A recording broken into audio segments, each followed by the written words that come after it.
This news program is proudly brought to you by Smart Start Breakfast Biscuits and Now Biscuits.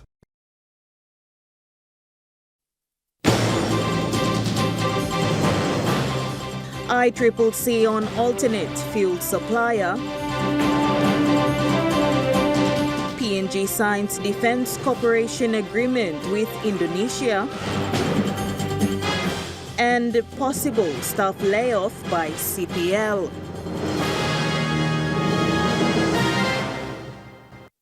A very good evening. This is National EMTV News. I'm Grace Papiali. Thank you for joining us. The Independent Consumer and Competition Commission has announced that they are in talks with an alternate fuel supplier to quantify the additional cost of diverting fuel shipment destined for other countries into the country to ensure sufficient fuel in the economy. This was revealed today by the ICCC Chief Executive Officer and Commissioner, Paulus Ain. The ICCC Commissioner Paulus Ain stated that they have secured an alternate fuel supplier to supply fuel during the period of fuel shortage experienced in the country. They were talking about how much will our country pay for the cost of diversion of these big shipments of fuel, petroleum products intended for other economies. So ICCC had to negotiate between the suppliers the numbers, but it's not that cheap.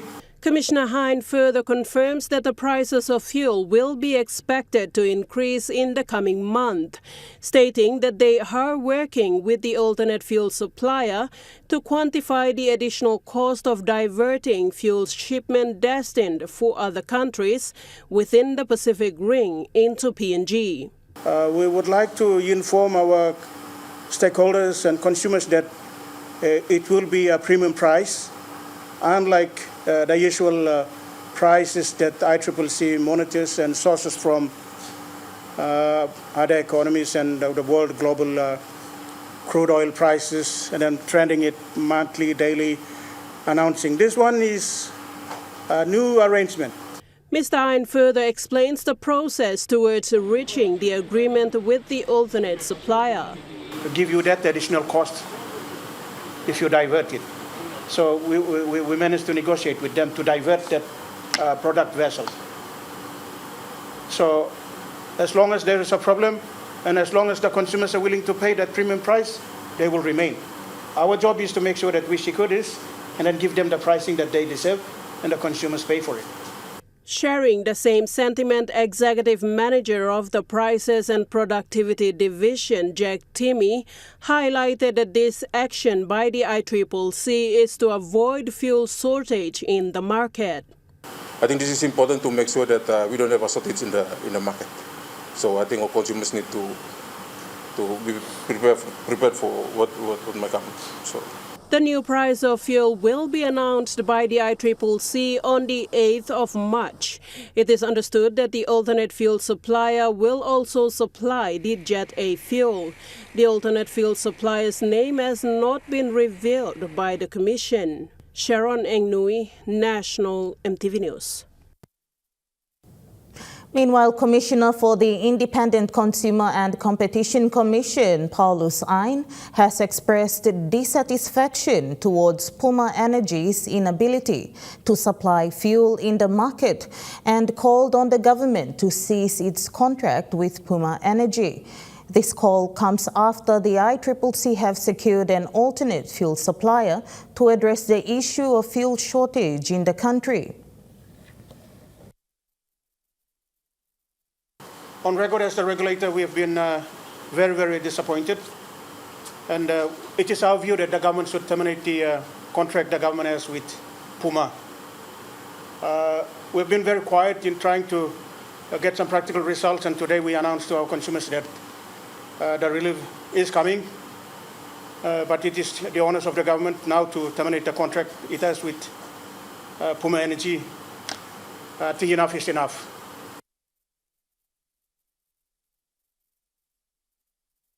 ExxonMobil, with its affiliate company, Mobil Oil New Guinea Limited, is working to import quantities of all fuel types needed in Papua New Guinea. Additional cargoes of fuel beyond what is normally imported by Mobil Oil New Guinea Limited are expected to arrive in the country in the coming days, while some have arrived already. Mobil Oil New Guinea Limited was pleased to advise that a tanker has discharged gasoline and diesel at the Idubada terminal in Port Moresby since last week. Following that, the vessel proceeded to schedule discharges at Lae, Medang and Rabaul ports. The volume and type of fuels carried will vary from vessel to vessel. It is business as usual for Mobil customers, and ExxonMobil affirmed that they are doing their best to assist other customers who's unable to access fuel from Puma. Their commitment to PNG remains firm. Current fuel supply operations are normal, as they primarily come from ExxonMobil's world-class refinery in Singapore.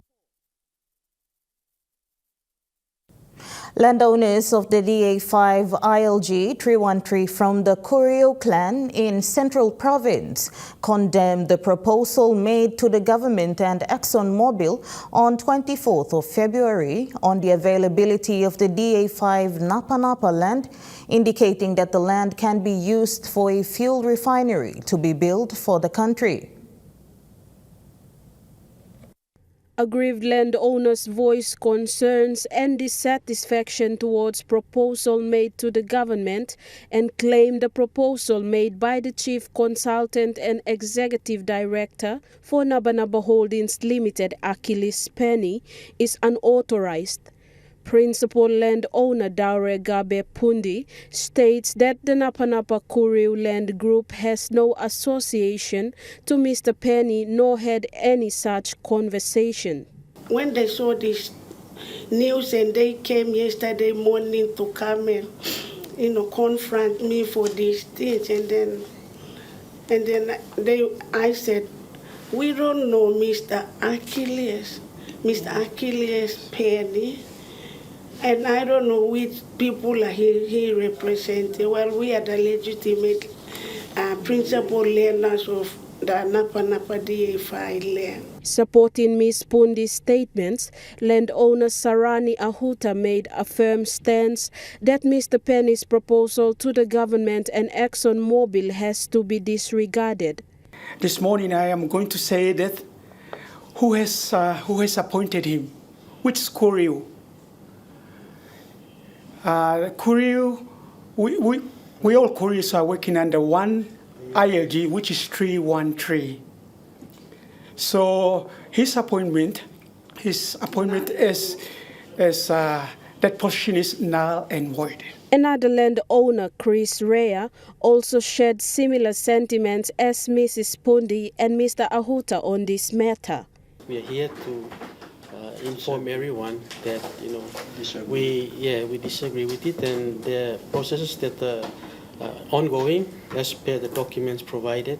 Mrs. Pundi states that Napa Napa Kurio Clan Land Group of the DA5 ILG number 313 are the rightful landowners, and the group has court matters related to the proposed land, therefore urging that such proposals should be made in consultation with them.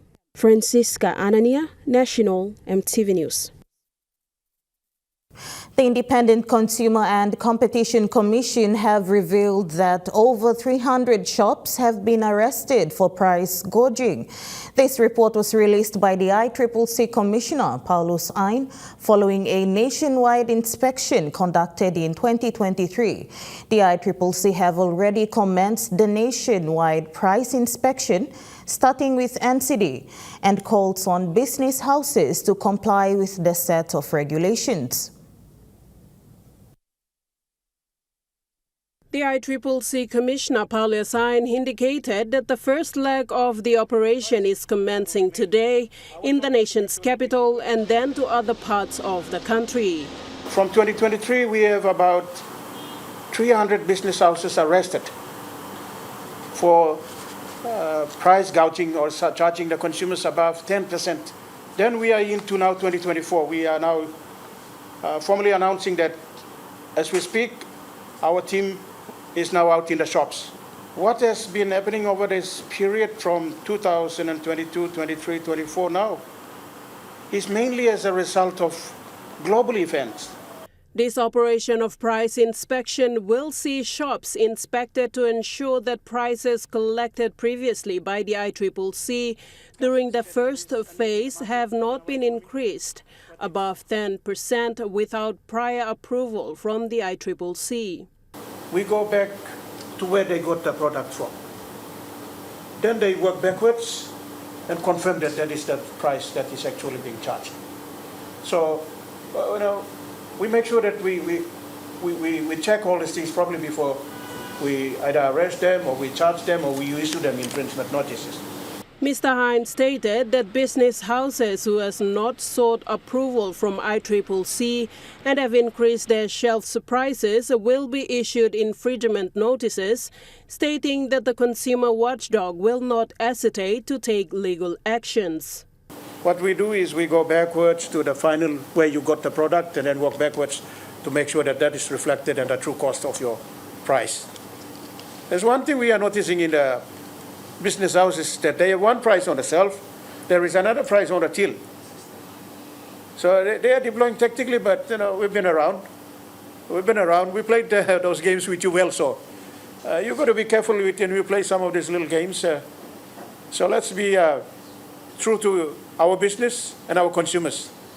The ICCC is encouraging all retailers and wholesalers that have not yet applied for any price increase of more than 10% on the listed goods to submit their price application to the ICCC for approval before the inspection.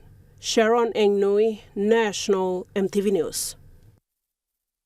National EMTV News continues after the break. Stay with us.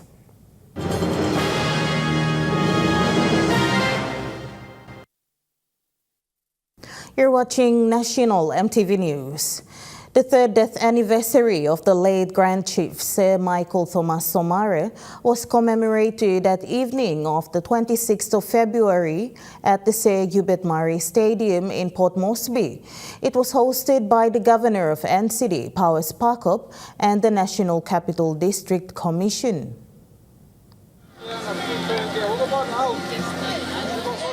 A candlelight vigil graced the Hubert Murray Stadium.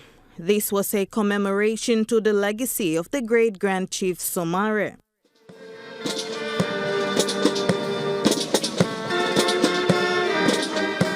Distinguished guests in the likes of ambassadors of the Republic of China and Indonesia, with high commissioners of United Kingdom and New Zealand, including United Nations representatives, as well as the ministers of state and departmental heads. The host, Governor Pakop, upon reflecting on the events leading up to the country's independence, emphasized on the leadership quality that late Grand Chief Somare possessed.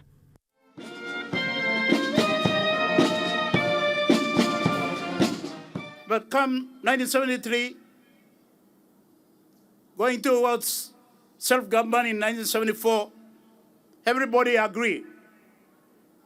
And as we here to pay homage to Grand Chief Sir Michael Somare, we have to also acknowledge his life is intertwined with the story of Papua New Guinea. Daughter of the late Grand Chief, Dalciana Somare Brush, gave her address in the honor of her late father. I have 48 years worth of stories to share about my father, the man our younger generations will only know from tales of good and bad. I have birthday gifts and a beautiful collection of letters and birthday cards that I have read 1,000,000 times since he left on this day 3 years ago. She stated that this farewell signifies the acknowledgement of the late Somare's vision, which is freedom. In our turmoil in recent months, I have recalled often my father's lessons. I'm sure if he was here, he would say, those conflicted can only be appeased by peaceful means. Only in words do we convey the sentiments we feel. Use words tactfully and responsibly. Always manage your own expectations.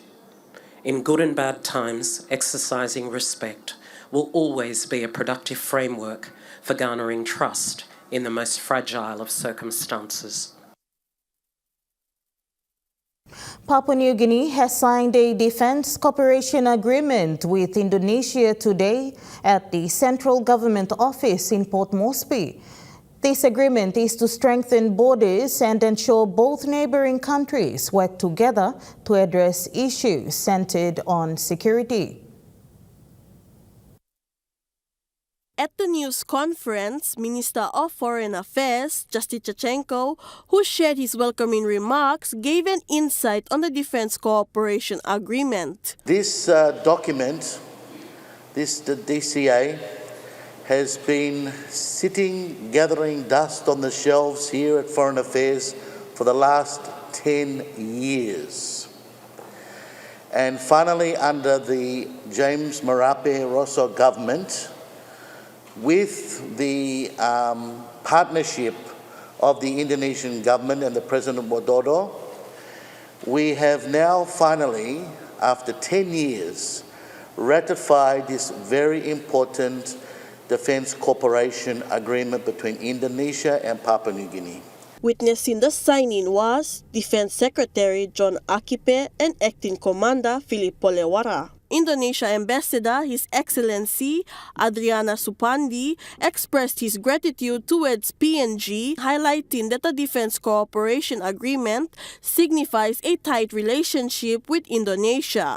So under this agreement, we are going to strengthen also the agreement on defense cooperation between the two countries. Since we are also bordering, we have 820 kilometers borders.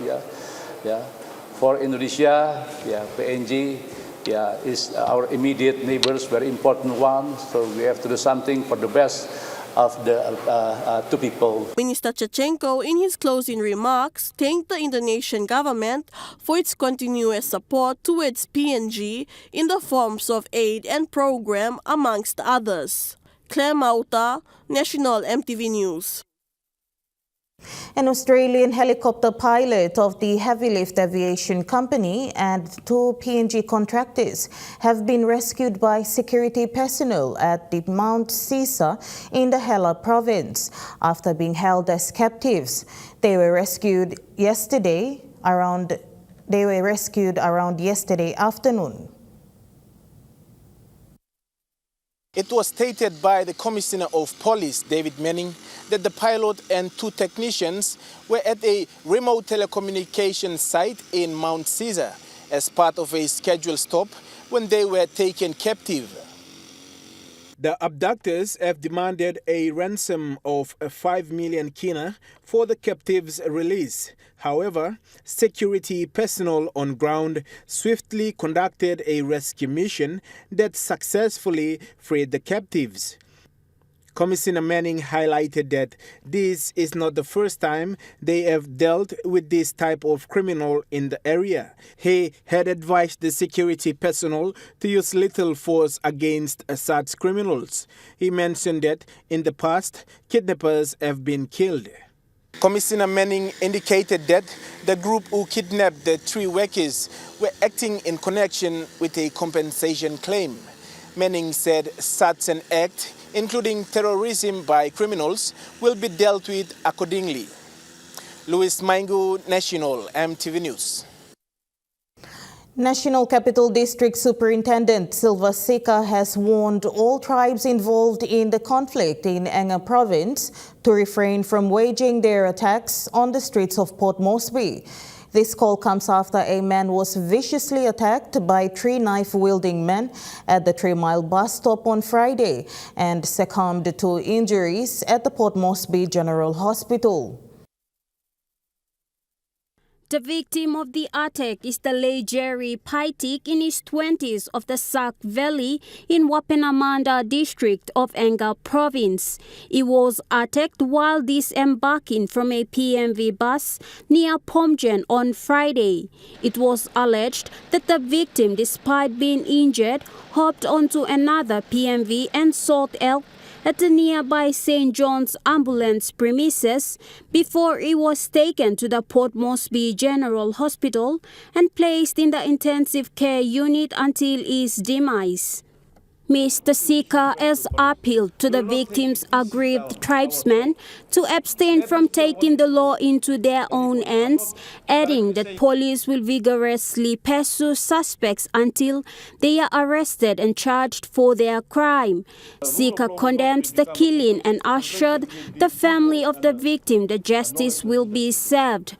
The Metsup made an appeal to those affected by the ongoing violence in Enga province to work together with the police in NCD to stop further attacks from happening in the city. Gladys Killer, National EMTV News. City Pharmacy Limited have confirmed that if government fails to assist affected business houses from the January 10th mayhem soon, CPL will be forced to lay off its assisting staff. This confirmation was revealed by the CPL chairman, Mahesh Patel, and CEO Navin Raju.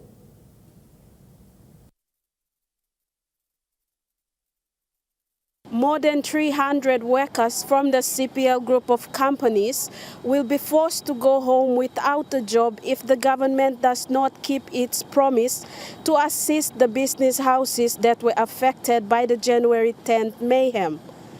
CPL Group of Companies Chairman Mahesh Patel stated as per one of the national dailies that CPL is not laying off staff at the moment. However, this might be the case if the government does not intervene soon. Mahesh also stated that it has been 6 weeks since the January 10th unfortunate events and CPL's patience with the government is wearing thin. Papindo Gere, who has laid off all staff immediately after January 10th and awaits government response. CPL Chairman Mahesh Patel stated, and I quote, "We are hopeful that the government will do something, but urgent action is key to help us keep our 300 to 500 staff employed and also the SMEs that have their business principles based on continuous supply to CPL. And I would also hate myself if I am forced to make the hard decision if government support does not come through as soon as possible." Meanwhile, Brian Bell Group CEO Cameron McKellar states that no staff from Brian Bell will be let go and its operations continue as normal. Data recorded from the businesses show collective business loss from January 10th mayhem of 775 to 800 million kina from stock losses, property and asset destruction, workers and staff redundancy, and disruption to local SME farming trade in Port Moresby. Francisca Anania, National EMTV News. And now looking at the Nest Fund market report, the kina closed 1 point unchanged at $0.2662 US in the interbank market. At Bank South Pacific, Kina was buying $0.2587 US, $0.3929 Australian dollars, 0.2308 euro, 38.66 Japanese yen. Looking at commodity prices at New York close, gold is trading lower, coffee closed lower, cocoa closed lower, copra closed unchanged, palm oil closed lower, crude oil is trading lower, copper closed lower. And on the stock market, the Dow Jones closed higher, the ASX 200 is trading higher, the All Ordinaries is trading higher.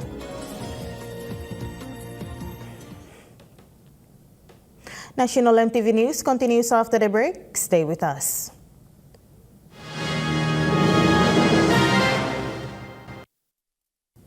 You're watching National EMTV News. Member for Ungay Bena, Feo Kinoka, has recently announced that the best participating village in the Ungay Bena Beautification and Empowerment Program will get 60 permanent houses worth of 10 million kina in 2025. The member highlighted that the government is giving priority to villages that are taking ownership in beautifying their villages.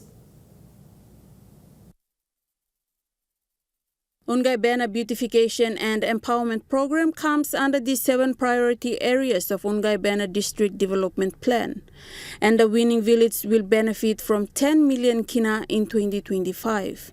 This was stated by member for Ungay Bena. In 2025, we are building 60 houses at a cost of around 6 million, and 2 million street roads, another 2 million water sanitation. So we're bringing a town suburb into a village.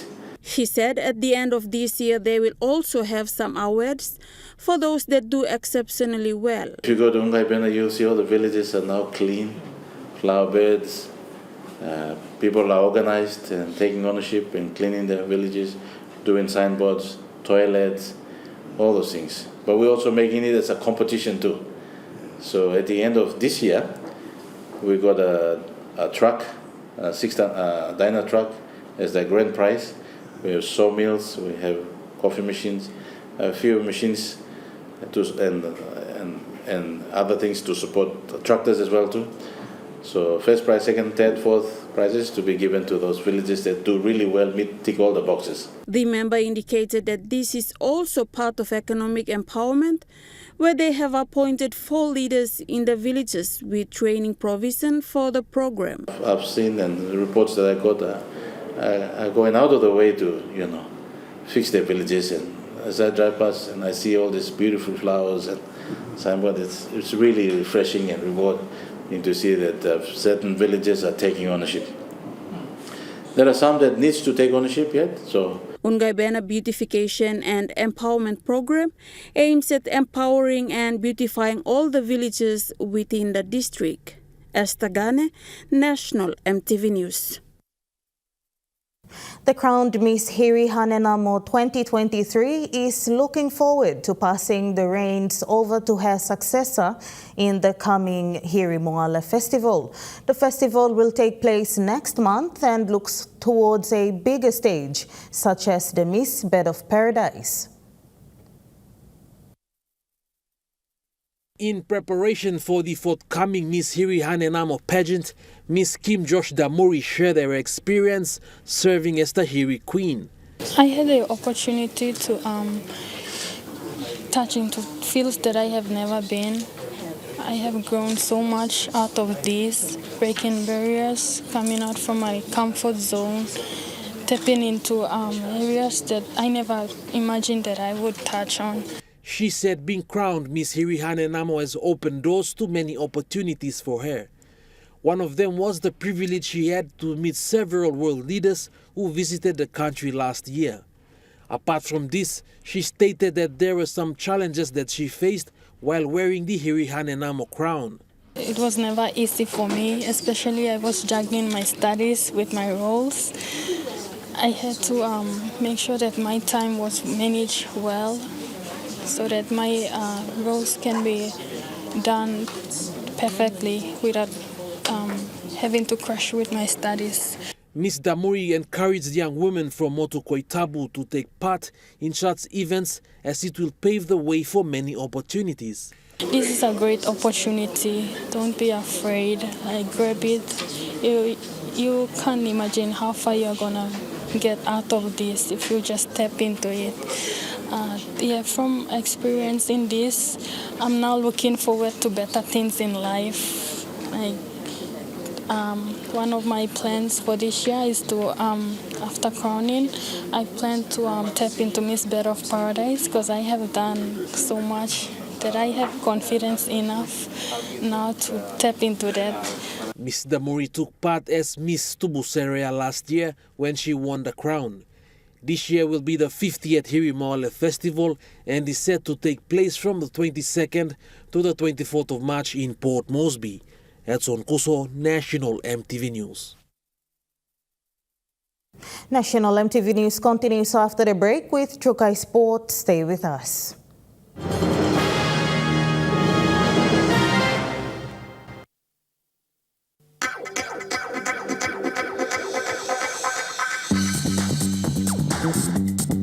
Trukai Sports.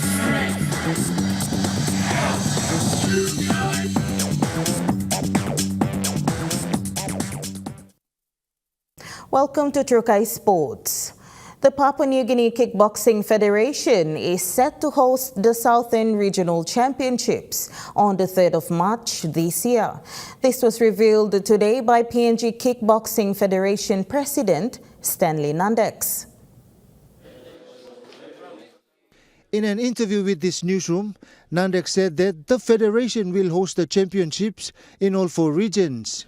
So they will be preparing their own team, and we'll be moving up to Highlands region, also do the same selection, and then to Momase and then New Guinea Highland region. So each of the fighters need to be going through the same process to make sure they really qualified. Nandex further stated that after conducting the 4 regional games, best fighters will be selected to compete in the national championships. So they will be preparing their own team, and we'll be moving up to Highlands region, also do the same selection, and then to Momase and then New Guinea Highland region. So each of the fighters need to be going through the same process to make sure they really qualified themselves. And then national championships is the final. Nandex also thanked the Trophy House for their support and hope to work together in the coming years. Jonathan Sibona, Trukai Sports.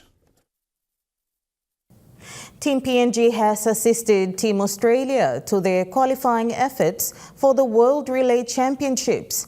Edna Boathorpe and Hiri Hanen now turn their attention to prepare for the Oceania Athletics Championship in Fiji. Port Moresby Soccer Association is working towards reviving the Masters competition this year. This was revealed by the PMSA competitions manager, Joseph Ame.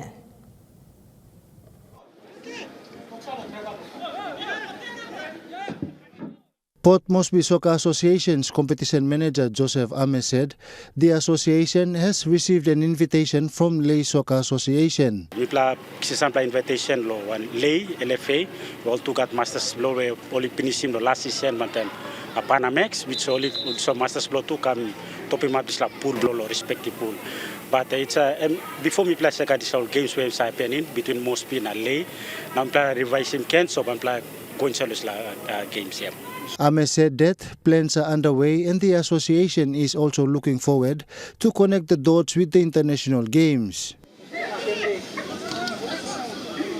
He said the association is open for teams and players who are interested in taking part in the competition. We got some plan stuff where we play masters there. We play by hosting go around Tambo down south, Australia, which one take part up. But then most of it past them in by similar program most of masters lawyer. We play by try to negotiate one more teams of masters to Tambo Australia. And when time is ready, now we play making official and we play by go around Tambo as well. But they got program that plan long and two stuff. Jonathan Sibona, Trukai Sports. Papua New Guinea's renowned names such as Paula Patterson and Desmond Waku, among many others who have represented Papua New Guinea in the international level of football, have not backed down from keeping their legacy alive, thus have now returned back on field to participate in their most favorite football sport, soccer. POM Masters is a soccer team made up of some former players who have represented the country both in the local and international stage. According to former international rep and POM Masters player Paula Patterson, Masters' participation in the PMSA competition is purposely to pass on the football qualities and skills to the younger generation, highlighting that their participation is to improve the quality of soccer. A culture of football that we want to transit to the younger ones upcoming. So part of our participation in this tournament is just simple football, teaching the younger ones to be like what we've been before, what the experience that we had before. So this is part of our development. part of the development of masters taking part in it. Desmond Waku, who shared similar sentiments, stated the need for real effort and commitment. And so we want to see that young people have to rise up and see football. And like, if they want to see football in the next level, they need to commit themselves. Yeah. And they need to put football like Emerson Maryblom. Yeah. It's like if you see that way and you see football to the next level. Yeah. Peterson and Waku have urged young people to participate in such activities purposely for positive youth development and to keep themselves occupied. Gladys Killer, Trukai Sports. That ends Trukai Sports. The Money Plus weather report is next. Stay with us. Trukai Sports.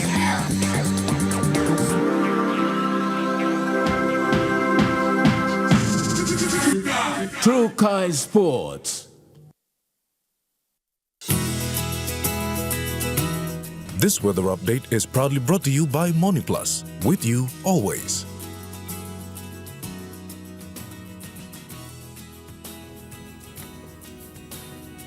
The weather forecast for the next 24 hours in the southern region: Port Moresby City, cloudy with few showers and possible thunderstorms.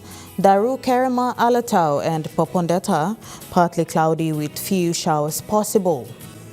In the Momase region, Ley City, cloudy with few showers possible. Madang, partly cloudy with some showers.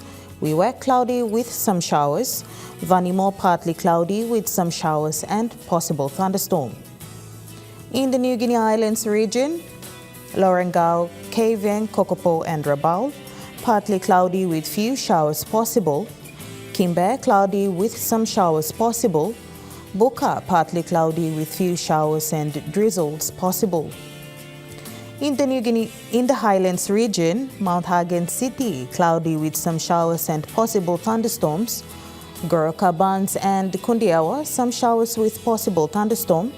Mendi, Tari and Wabeg, some showers and possible thunderstorm.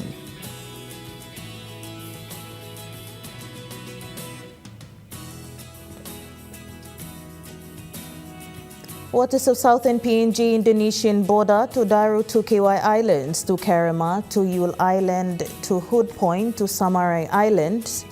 Seas 0.5 to 1.3 meters. Waters of Somare Island to Cape Vogel to all Milne Bay Islands. Seas 0.5 to 1.3 meters. Waters of Cape Vogel to Huon Gulf to Finchafen. Seas 0.5 to 1.0 meters. Waters of Finchafen through VTS Strait to Siasi, Long Islands, seas 0.5 to 1.3 meters. Waters of Long Island to Madang, to Wewak, to Vanimo and northern PNG Indonesian border, seas 0.5 to 1.5 meters. Waters of Manus and its western group of islands, seas 0.5 to 1.0 meter. Waters of West New Britain to East New Britain to New Ireland, seas 0.5 to 1.0 meters. Waters of Bougainville, seas 0.5 to 1.0 meters.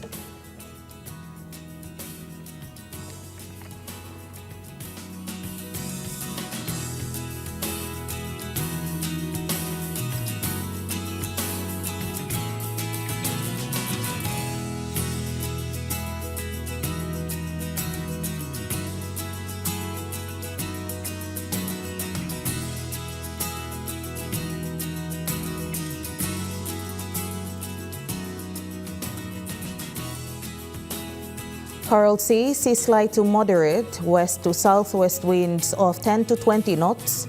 Solomon Sea, seas smooth to slight, southeast to southwest winds of 0.5 to 15 knots. Waters Bismarck Sea, seas smooth to slight, west to northwest winds of 5 to 15 knots. Pacific Ocean, seas smooth, west to northeast winds of 5 to 10 knots.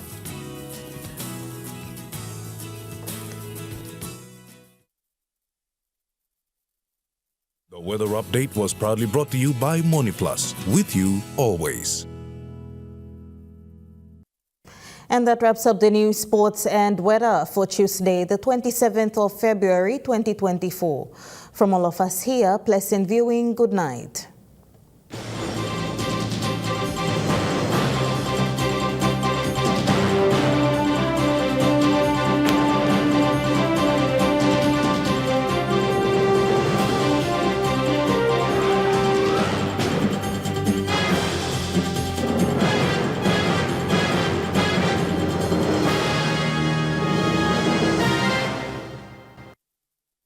This news program was proudly brought to you by Smart Start Breakfast Biscuits and Gold Nuggets.